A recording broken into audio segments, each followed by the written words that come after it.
प्रिय प्रभुंक लोक माने आपण समस्त को प्रभु जीशु ख्रीष्ट अति पवित्र बहुमूल्य नाम रे नमस्कार प्रेज द लॉर्ड जनाए। आज आपण मानक सम्मुख रे एक छोट प्रसंगटी रखिबाकू चाहे।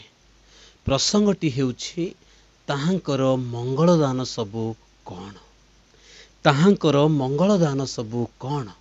गीत संहिता 103:1 पदरु जदि आमे माने 5 पद अध्ययन करू तेबे तहिरे प्रांजल भाव रे एही मंगलदान सबु लेखा जाइछि। परमेश्वरकर मंगलदान मनुष्य मानक प्रति केड़े महत अटे मोर प्रिय माने। परमेश्वरकर मंगलदान सबु तांको दास मानक प्रति केड़े महत अटे। परमेश्वरकर मंगलदान विश्वास और अविश्वासी मानक प्रति केड़े महत अटे। परमेश्वरकर मंगलदान सबु आज्ञा अनुसार चालुथिबा लोक मानक प्रति केड़े महत अटे। परमेश्वरकर मंगलदान सबु जीशुको ख्रीष्ट बोली स्वीकार करी तांको क्रूस घेनी जीशुको पछरे जांती तांको प्रति केड़े महत अटे। एणु मोर प्रिय माने आंभ मानकर श्वासवायु थिबा पर्यंत ताहांकर मंगलदान सबु स्मरण करिबा आंभ मानक आवश्यकता बा कर्तव्य रहिछि। मोर प्रिय माने जे केही भी हेउ जदि थरे परमेश्वरकर मंगलदान सबु प्राप्त होइछि तेबे से केबे मध्य परमेश्वरकर मंगलदान पासरी पारिबो नाही। कारण ताहांकर मंगलदान सबु मनुष्य मानक प्रति आंभ मानक प्रति जीवंत बा जीवनदायक अटे।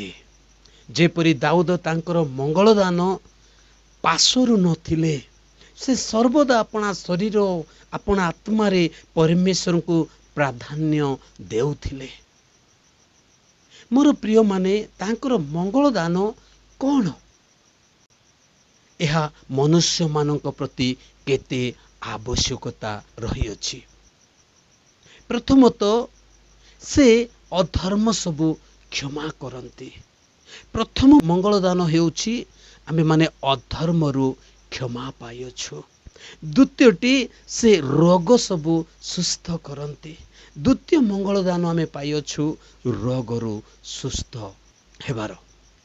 तृतीय हेउछि से विनाशरु तुम्भ जीवन मुक्त करंती।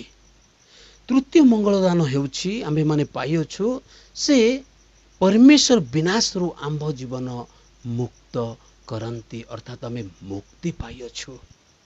चतुर्थ मंगलदान हेउछि से स्नेहपूर्ण करुणा व दयारूप मुकुटरे तुंबको भूषित करंती।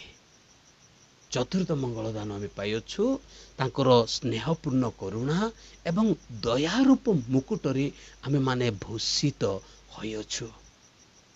पंचम होउछि से उत्तम वस्तुरे तुम्भर मुख तृप्त करंती।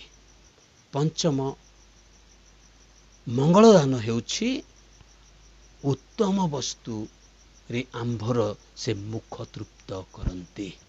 तहु उत्कृष्ट पक्षी न्याय आंभर जौवन हुए। शेष रे मोर प्रिय माने प्रभु जीशु प्रत्येक को आशीर्वाद करंतु।